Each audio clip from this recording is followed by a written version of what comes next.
Hey guys, welcome to the Self Mania.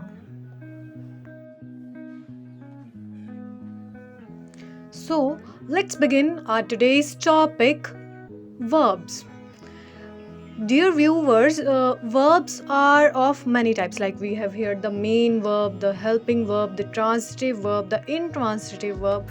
Similarly, there are two types of verbs which can be finite verb and non finite verbs. So here in this video, we will discuss two types of verbs, finite verbs and non-finite verbs. So before moving further towards this topic, we will discuss a bit of mathematics. Viewers, we have here the term constants and variables in mathematics, right?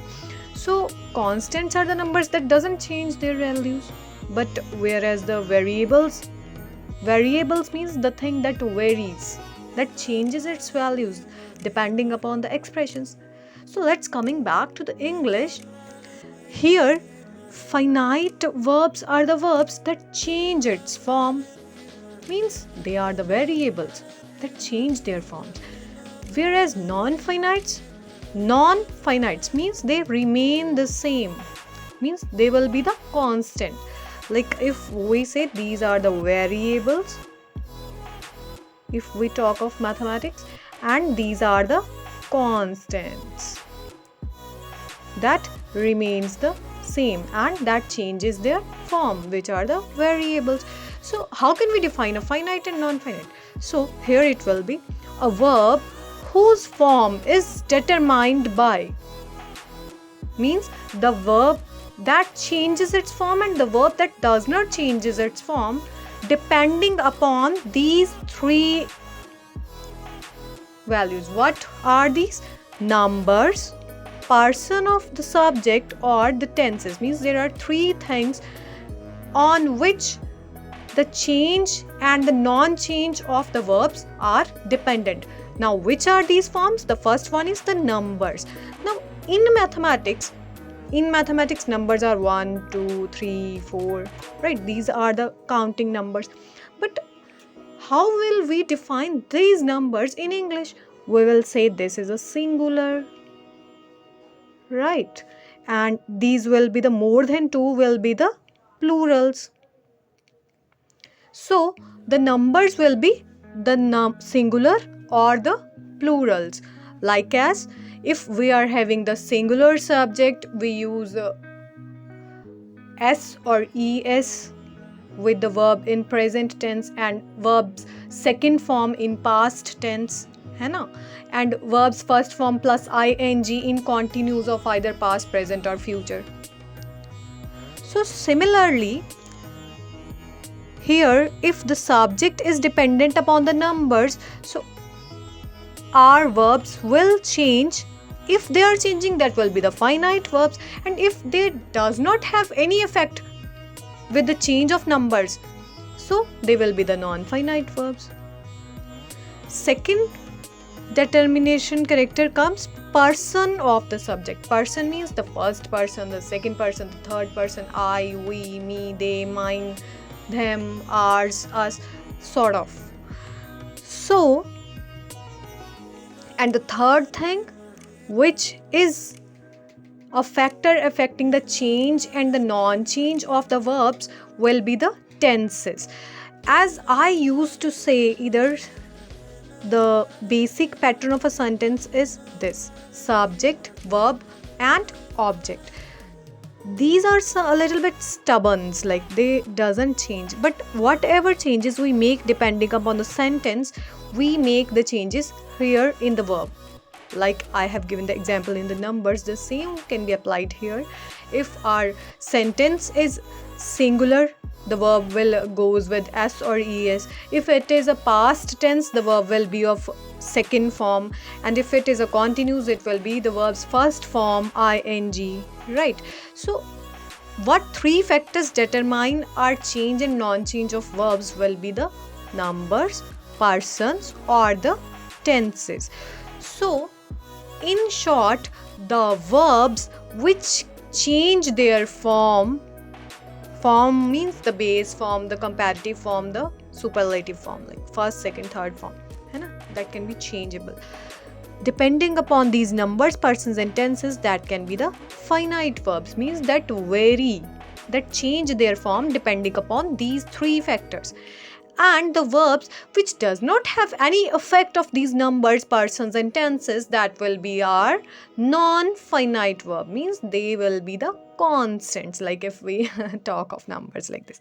So finite verbs change their form and non-finites remain the same. तो हमारे जो verbs number, person और tenses पे depend करके अपने आप में change लेके आ जाती हैं, that verbs are the finite verbs, and जिनमें कोई भी चेंज नहीं होता है depending upon the number, person and tenses, वो हो जाएंगी हमारी नॉन फाइनाइट वर्ब्स. ठीक है. सो अब हम डिस्कस करते हैं एक एग्जाम्पल जिसमें I will show you finite and non-finite verbs. So here is the example, like I enjoy teaching English. I is the subject here, and enjoy is the verb, and teaching is also a verb. It shows verbs first form and ing, right? Teaching English is the object. I love teaching what? I love teaching English. Next sentence I had made. Now this sentence shows us the present continuous, right? Second sentence, I enjoyed teaching English. Now my verb is verb's second form. This was the first form. Teaching English, that remains the same. Now when it comes to the, this is past. Now when it comes to future, I will enjoy teaching English. This is the helping verb, this is the verb and verbs first form ing. So in these three sentences, what we observe is teaching, teaching, teaching. This teaching verb remains same all through the sentences, and enjoy, enjoyed, and will enjoy. This verb is changing its form depending upon the tenses, present continuous, past, and then future. And also if here is I enjoy इसके साथ only V1I, but अगर हम यहाँ पे ये लिख देते हैं he enjoys, then it will be he enjoys teaching English, right. So यहाँ पे वर्ब के फर्स्ट फॉर्म के साथ क्या आ गया? SES में से, राइट, S आ गया. Like we enjoy learning English. So here this will be enjoy without S और ES. मीन्स हमारी जो वर्ब है वो चेंज कौन सी हो रही है depending upon these numbers, person और सब्जेक्ट, वो हो रही है हमारी इंजॉय. और जो सेम है all throughout the sentences is teaching, here also and here also, no change is there in this. Learning as well, this will, है ना? So which does not change, that remains constant, that will be our finite verbs, and that change their forms, enjoy, enjoys, will enjoy, enjoys, enjoy, enjoyed, right? So that will be the variables that varies depending upon these tenses, these subjects or the numbers, ठीक है, or the persons, that will be the finite verbs. One more important star point here is the modal verbs. Modal verbs like can, could, may, might, will, would, shall, should. These are always finite. Means they change their value. Value means they are variables and they change their form.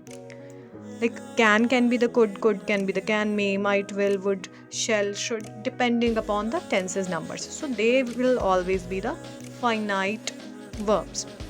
तो अब तक हमने discuss कर लिया है verb की दो types, finite and non finite verbs. उनको कैसे डिफाइन करना है, उनके क्या एग्जांपल्स हैं, कैसे हम लोग फाइंड कर सकते हैं नंबर्स, पर्सन्स और टेंसेस पे डिपेंड करके उनको उन पे इम्प्लाई करके कि वो चेंज हो रहे हैं टेंसेस के हिसाब से या नहीं।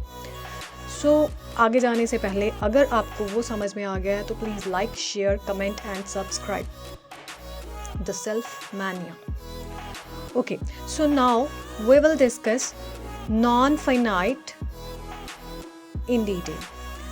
हमारे पास नॉन फाइनाइट्स की 3 टाइप्स हो जाएंगी, gerunds, infinitives and third one is participles. तो जेरेंट्स को हम बोलेंगे verbal nouns and infinitives will be verbal nouns again and participle verbs will be the verbal adjectives. Now what is the motive of these nouns and adjectives? मैंने आपको बोल दिया है कि non finites are constants, they remain the same, means they does not change. ये change नहीं होंगे, इनको कोई फर्क नहीं पड़ता, कोई भी नंबर हो, कोई भी पर्सन हो, कोई भी टेंस हो, ये सेम रहेंगे। लेकिन मैंने आपको ये भी बोला कि जो भी हम टेंस के हिसाब से चेंज करते हैं वो हमारा वर्ब में आता है चेंज। तो अब होता क्या है, ये जो नॉन फाइनाइट है ये तो जिद्दी है, इसने नहीं चेंज होना बिल्कुल भी। ये अपने साथ एक और वर्ब को ऐड कर लेता है जिसमें हम ये वाली changes depending upon that number, tenses and persons ले आते हैं। मीन्स नॉन फाइनाइट वर्ब अपने साथ एक फाइनाइट वर्ब लेके चल पड़ता है। In a sentence where there is a non finite verb there must be a finite verb. But finite verb जहाँ पे होगा वहाँ पे जरूरी नहीं है कि नॉन फाइनाइट होगा ही होगा। A sentence can be complete without non finite verb, it can be okay with finite verb, but in case where there is a non-finite verb there must be a finite verb, because हम changes नहीं ना कर पाएंगे depending upon the tenses अगर non-finite अकेला होगा, तो इसलिए ये साथ में लेके चलेगा finite verb। ठीक है, तो अब जब non-finite जिद्दी है, चेंज नहीं हो रहा है, इसके साथ और एक वर्ब आ गई है हमारी, है ना, जिसमें हम ये सारे चेंजेस सब्जेक्ट के हिसाब से या टेंसेस के हिसाब से करेंगे, तो ऑब्वियसली इसकी फॉर्म मीन्स रहेगी तो ये वर्ब ही, लेकिन ये बन जाएगी verbal noun. Means in a sentence it will act as a noun and here as a participle of non finite verb it will act as a verbal adjective. वो हम देखेंगे आगे कैसे, लेकिन उससे पहले जेरेंट्स जो हैं इसकी हमारे पास पहचान क्या होगी, that will B verb plus ing। अब हम 2 चीज़ें चेक करेंगे। अगर किसी सेंटेंस में हमारे पास वर्ब के साथ ing लगा है और वो एज अ नाउन एक्ट कर रहा है, तो वो हमारा कौन सा होगा, जेरेंट होगा। और इन्फिनिटिव्स मैंने बोला वर्बल नाउन्स होते हैं, तो वर्बल नाउन्स कैसे होंगे, टू इन्फिनिटिव यानी 2 + v1 and bare infinitives means only verb or we can say only v1। Infinitives के हमारे पास 2 टाइप्स आ जाएंगे, एक तो टू के साथ लग के, like I like to dance, है ना, टू के साथ, और एक आ जाएगा without to, that will be called bare infinitive, right? And third form of non-finite is participle, which can be further classified into 3 more types, which are present, past and perfect. Means present participle, past participle and perfect participle. Most important thing, these are the verbal nouns, both gerunds and infinitives, but participles are verbal adjectives. Present participle जब होगा तो ये अपने साथ लेके आएगा verbs first form and ing, means base form भी हम इसको बोल देते हैं, राइट। और जब पास्ट पार्टिसिपल होगा तब ये अपने साथ लेके चलेगा थर्ड फॉर्म, मीन्स वर्ब के साथ ed लगा हो सकता है, d लगा हो सकता है, t लगा हो सकता है, en और n depending upon that verb. When it will be a perfect participle, there will be having or had, have, whatever has types. Perfect के जो helping verbs हैं has, have, having, had and verbs third form is there. ठीक है, तो ये 3 types हो गई. लेकिन यहाँ पे हमारे पास एक गड़बड़ हो जाती है. क्या? यहाँ भी हमारे पास वर्ब की फर्स्ट फॉर्म ing है और यहाँ भी हमारे पास वर्ब की फर्स्ट फॉर्म और ing है. तो भाई हम सेंटेंस में कैसे पहचानेंगे कि कौन सा जेरेंड है, कौन सा हमारे पास प्रेजेंट पार्टिसिपल है? वो पहचान करवाएगा हमें ये. वर्बल नाउन के जैसे एक्ट कर रहा है वो, तो वो जेरेंड है. और अगर वो एज अ वर्बल एडजेक्टिव है तो वो हमारा प्रेजेंट पार्टिसिपल होगा. Now let's check out some examples by the types. First one is gerund. Gerund means I like dancing. अब gerund की पहचान क्या है? verb की फर्स्ट फॉर्म और ing. वो कैसे एक्ट करेगा? As a noun. नाउन क्या होता है? Name of a person, place और अ थिंग, है ना, जहाँ से हमें पता चलेगा. देखो, आई लाइक डांसिंग, इसमें देखो लाइक भी हमारे पास वर्ब है और डांसिंग भी हमारे पास वर्ब है. लेकिन जैसे मैं बोलूँ शी, तो यहाँ पे बन जाएगा शी लाइक्स डांसिंग. मीन्स इस फॉर्म में चेंज आया और ये वैसी ही रही. तो ये हमारी हो गई नॉन फाइनाइट वर्ब. पहले तो अगर हमें ये नहीं पता कि ये टाइप नॉन फाइनाइट्स में से कौन सी है, जेरेंड है, इन्फिनिटिव है या पार्टिसिपल है, तो सबसे पहले तो हमने ये ढूंढ लिया कि हाँ भाई that verb is the non finite verb. फिर हमने देखा अच्छा इसके साथ वर्ब की फर्स्ट फॉर्म के साथ ing लगा है, वर्ब की फर्स्ट फॉर्म के साथ ing जैसा हमारे पास क्या है? एक तो जेरेंड है, एक हमारे पास पार्टिसिपल है. फिर गड़बड़ हो गई, 2 आ गए. अब हम कैसे एलिमिनेट करेंगे? नाउन या एडजेक्टिव देखेंगे. नाउन कैसे? I like dancing. I like what? क्या पसंद है मुझे? किसी का नेम आ जाएगा, पर्सनल हैबिट का किसी का नाम आ जाएगा तो वो नाउन हो जाएगा. मीन्स मुझे क्या पसंद है, व्हाट आई लाइक डांसिंग. जैसे क्लॉजेस में हम खुद को क्वेश्चंस पुट करते हैं, तो वैसे ही क्वेश्चंस के अगर हम आंसर्स ढूंढेंगे, we got to know that it is a noun और it is a adjective. Similarly swimming is my favourite sport. Right, एक तो यहाँ पे स्विमिंग वर्ब है, एक इज वर्ब है. अगर ये प्रेजेंट में है तो इज होगा, अगर ये पास्ट में है तो वॉज होगा, है ना. Swimming was my favourite sport. अगर फ्यूचर में होगा तो will be my favourite sport, है ना. तो मतलब जो चेंज आई वो इसमें आई. मीन्स ये वाली कौन सी हो गई? फाइनाइट वर्ब होगी, जिसमें चेंज आ रहा है, जो वेरी कर रही है. और जो कांस्टेंट रहेगी, जो फिक्स्ड है, जिसमें नो चेंज है, वो होगी नॉन फाइनाइट. मीन्स वो स्विमिंग होगी हमारी. स्विमिंग, इसमें भी ing लगा है. अब देखो what is my favourite sport, क्या है मेरी फेवरेट स्पोर्ट? कौन सी का जवाब नहीं मिला मुझे, विच का जवाब नहीं मिला मुझे. क्या मेरी फेवरेट स्पोर्ट क्या है? स्विमिंग है. Swimming is my favourite sport. तो फिर से ये acting as a noun. That verb is acting as a noun and that is the main verb. तो ये नॉन फाइनाइट हो गई और ये कौन सी टाइप में आ गई? हमारी जेरेंड की टाइप. आगे चलते हैं इन्फिनिटिव्स पे. I want to dance. अब देखो want वो वाली वर्ब है जो चेंज होगी depending upon the number persons और टेंसेस, दैट इज फाइनाइट. और टू के साथ डांस लग गया, 2 + V1 है, तो ये कौन सी हो गई हमारी? टू इन्फिनिटिव वाली हो गई. Okay, more is I create videos to teach. Create main verb हो गई हमारी, मीन्स फाइनाइट वर्ब हो गई. और टू टीच कौन सी हो गई? नॉन फाइनाइट हो गई. To teach. He creates videos to teach. She creates videos to teach.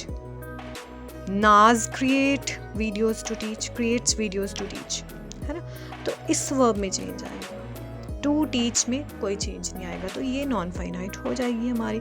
और टू के साथ V1 लगता है, उसका हमारे पास सिर्फ एक ही केस है, टू इन्फिनिटिव वाला. टू के साथ फर्स्ट फॉर्म, तो हमें पता चल गया कि ये टू इन्फिनिटिव वाला नॉन फाइनाइट है ना. She could not speak. She could not speak. मैंने पीछे जब डिफाइन करा था तब बोला था जो मॉडल वर्ब्स होती हैं that are always the finite verbs. जब ये नॉन फाइनाइट नहीं है, फाइनाइट वर्ब है, तो हमारे पास दूसरी वर्ब जो बचती है वो कौन सी है? स्पीक. स्पीक होगी नॉन फाइनाइट ऑब्वियसली. अब इसको कैसे पहचानेंगे कि ये क्या है? अब तो मैंने यहाँ पे लिख रखा है इन्फिनेटिव है, तो हमें पता चल जाएगा कि that is a non finite verb और इन्फिनेटिव्स में से है। लेकिन अगर यहाँ पे कुछ नहीं दे रखा है तो हमें कैसे पता चलेगा कि कौन सी टाइप है, फाइनाइट है या नॉन फाइनाइट है, इन्फिनेटिव है, टू इन्फिनेटिव है या बेयर इन्फिनेटिव है ना। तो लेट्स सी कैसे। I create videos to teach और she could not speak. She could not speak, वो बोल नहीं सकती, है ना। ये तो मुझे पता है कि मॉडल्स जो होते हैं वो फाइनाइट वर्ब्स होते हैं। तो स्पीक हुआ ना मेरे पास दूसरा वाला वर्ब, तो यही होगा ऑब्वियसली नॉन फाइनाइट। लेकिन अब मुझे ये पता करना है कि ये नॉन फाइनाइट कौन सा वाला नॉन फाइनाइट है भाई, जेरेंट है, इन्फिनेटिव है या पार्टिसिपल है ना। तो ये स्पीकिंग जो है, ये देखो ना तो स्पीक क्या है, सॉरी स्पीक फर्स्ट फॉर्म है, ना तो इसके साथ आईएनजी लगा है। आईएनजी नहीं लगा है मतलब ये जेरेंट भी नहीं है, और ये पार्टिसिपल में से आईएनजी वाला भी नहीं है ना। और मैं अगर बोलूँ पास्ट पार्टिसिपल और परफेक्ट पार्टिसिपल में थर्ड फॉर्म यूज होती है, लेकिन ये तो फर्स्ट फॉर्म है स्पीक, है ना। तो दैट मीन्स ये पास्ट पार्टिसिपल और परफेक्ट पार्टिसिपल भी नहीं है। हमारे पास ये भी एलिमिनेट हो गया है, हमारे पास जेरेंट्स भी एलिमिनेट हो गए हैं, बचते हैं इन्फिनेटिव्स। इन्फिनेटिव्स में टू इन्फिनेटिव होता है, एक बेयर इन्फिनेटिव होता है। अब स्पीक के साथ तो टू लगा ही नहीं है भाई, तो ये टू इन्फिनेटिव कैसे हो जाएगा। तो हमारे पास बाय एलिमिनेशन मेथड क्या बच गया, we left with the only bare infinitive, so that infinitive type will be the bare infinitive. Similarly, I can't go out. I can't go out में this again finite because this is a modal verb, and go out, go क्या होगा, non finite होगा। अब ये भी first form है, first form है ना, तो फिर इसके साथ आईएनजी लगा कि ये जेरेंट या पार्टिसिपल होगा, ना ही कोई सेकंड थर्ड फॉर्म है कि ये पास्ट या परफेक्ट हो जाएगा। तो हमारे पास वर्ब के फर्स्ट फॉर्म वाले ये दो केसेस बचते हैं, या तो उसके साथ टू लगा हो तो वो टू इन्फिनेटिव होगा, अदरवाइज वो बेयर इन्फिनेटिव होगा, है ना। सो डायरेक्टली ये क्या पता चल गया, that is the bare infinitive. Now moving to the participles, I am going to the cinema. देखो अब यहाँ पे I am going to cinema, एक तो एम है, एक गोइंग है, जो वर्ब्स है। आई की वजह से एम लगा है, अगर ही होता तो क्या लगता, he is going to cinema, या अगर वी होता तो we are going to cinema, है ना। तो मीन्स ये जो वर्ब है ये चेंज होती, means that will be the finite. तो नॉन फाइनाइट कौन सी बनी, ये बनी हमारी non finite verb. Means verb की फर्स्ट फॉर्म के साथ आई एन जी लग गया। अब वर्ब की फर्स्ट फॉर्म के साथ आईएनजी जब लगा है तो या तो वो जेरेंट है या प्रेजेंट पार्टिसिपल है। दो हो गए मेरे पास। अब मैं क्या चेक करूंगी कि ये एक्टिंग एज ए नाउन है या एक्टिंग एज अ एडजेक्टिव है।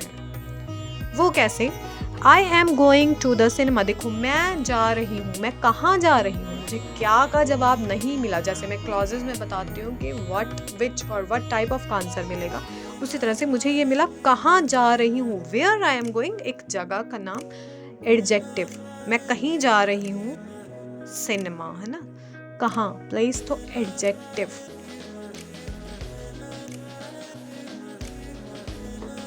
तो ये कौन सा हो गया, present participle. Similarly I have cleaned the room, I have cleaned, देखो थर्ड फॉर्म लगी थी क्लीन्ड, इससे तो मेरा क्लियर ही हो रहा है ना। हैव के साथ थर्ड फॉर्म लगी थी मीन्स परफेक्ट है, क्योंकि ये हैज, हैव, हैड और हैविंग कौन सी है, परफेक्ट की हेल्पिंग वर्ब्स हैं। हम जब परफेक्ट टेंस यूज करते हैं तभी वर्ब के थर्ड फॉर्म के साथ हैज, हैव, हैड लगाते हैं ना। तो हैव V3 है तो परफेक्ट पार्टिसिपल है डायरेक्टली। और she is eating food, is है अगेन फाइनाइट, और ईटिंग है, देखो वो ईटिंग फूड है, इसके साथ पता चल गया प्रेजेंट पार्टिसिपल है। So this is all about your non-finite verbs. I hope it must be clear. And if you like this video, please don't forget to like, share, comment and subscribe. Bye bye. See you in next